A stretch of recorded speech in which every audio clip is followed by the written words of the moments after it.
নমস্কার, আমি ছেলের বৌদি একমাত্র। তোমরা হয়তো আমার বৌদির কথা শুনে বুঝতেই পেরে গেছো যে এটা কোন দিনের ব্লগ তোমাদের সঙ্গে শেয়ার করব। তো সবাইকে গুড মর্নিং আমার আরেকটা নতুন ব্লগে। অনেক দিন হলো ভিডিওটা শেয়ার করব ভাবছি, কিন্তু মন ভালো না থাকায় শেয়ার করা হচ্ছিল না। তো চলো সেই দিনে আমরা কি করেছিলাম তোমাদেরকে দেখাই। সকালবেলা উঠে মামিরা কিন্তু স্নান করার পরে সবজিগুলো কাটতে বসে গেছিল।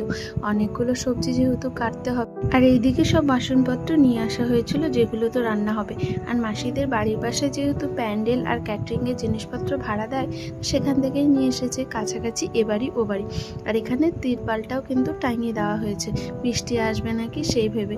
আর ওয়েদারটা সেদিন কিন্তু মেঘলা ছিল, একটু রোদ্র উঠছিল। তো আমার স্নান করা কমপ্লিট, আমারও কিন্তু দায়িত্ব ছিল। আর মাসি আমাকে ইয়ার্কি করে বলছিল যে দাদার বিয়েতে যদি শাড়ি নিতে চাস তাহলে কাজ করতে হবে, দাদার ঘরটা একটু ঝাড় দিয়ে মুছে নে। তা আমি বলছিলাম এটা আর বলতে, যেহেতু লোকজন বাড়িতে আসবে একটু ঘর দূর তো পরিষ্কার রাখতেই হবে। আর এই যে বৌদি সকালবেলা উঠে ব্রাশ হাতে নিয়ে ঘুরে বেড়াচ্ছে সেটা নয়, বৌদি কিন্তু সকাল থেকে অনেক কাজই করছিল, আমার সঙ্গে সাহায্য করছিল ঘরগুলোকে মোছার জন্য। তো ননদ আর বৌদি মিলে কিন্তু ঘরগুলোকে পরিষ্কার করে মুছে বের করেছিল। আর মাসি এইদিকে মাছগুলোকে ভালো মতো পরিষ্কার করছে, যেহেতু মাছ রান্না হবে আর মাছের মাথা দিয়ে মুগ ডাল হবে। তো মাছের মাথাগুলোকে ভালো করে পরিষ্কার করে নিচ্ছিল। এখন প্রায় সকাল 7:30 পৌনে 8টা মতো বাজে। তো এই গ্যাসের মধ্যে বসিয়ে দিয়েছে মাইমা ডালগুলোকে সেদ্ধ করার জন্য। আর এইদিকে আমি আনারসটাকে মিক্সিতে পেস্ট করে নিচ্ছিলাম, আনারসের চাটনি হবে সেই জন্য।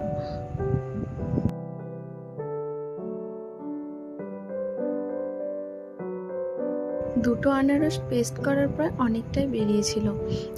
আর মাসিদের যেহেতু বাড়িতেই ছাগল বসে, তো এতজন লোক আসবে দেখাশোনা করতে, তো ভাবলো যে সবাই মিলে প্রায় 50-60 জন মতো হবে, বাড়ির একটা খাসি সেটাকে কাটাবো। তো সেটাতেই কাটার পরে প্রায় অনেকটাই মাংস বেরিয়েছিল। আর এদিকে কিন্তু ডাল সেদ্ধ হয়ে গেছে, আর মাইমা এদিকে বসিয়ে দিয়েছে রান্না। আর ওইদিকে আমার মামি কিন্তু রসুন পেঁয়াজ কাটছিল, আর বাবা ওইদিকে মিক্সিতে পেস্ট করে দিচ্ছিল মশলাগুলো। সবাই কিন্তু কাজে ব্যস্ত। আর মা ওই পাশে রান্না করছিল সকালবেলা সবাই মিলে খাওয়ার জন্য একটু সেদ্ধ ভাত। আর ডাল কিন্তু হয়ে গেছে, আমার ছোট মামি ডালগুলোকে তুলে রাখছিল হাঁড়ির মধ্যে। গ্যাসের উনুন যেহেতু দুটো ছিল, খুব তাড়াতাড়ি কিন্তু রান্নাগুলো হয়ে গেছিল। আর এদিকে পটল আলু আর মটর দিয়ে কিন্তু ডালনা করা হয়েছে, সেটাও হয়ে গেছে, সেটাকেও তুলে রাখা হচ্ছে। মাংস কাটার পরেই সবাই ভাবছিল যে আরেকটু মাংস হয়তো লাগবে, কিন্তু না, সব কিছুই পরিমাণ মতো ঠিকঠাকভাবেই হয়ে গেছিলো।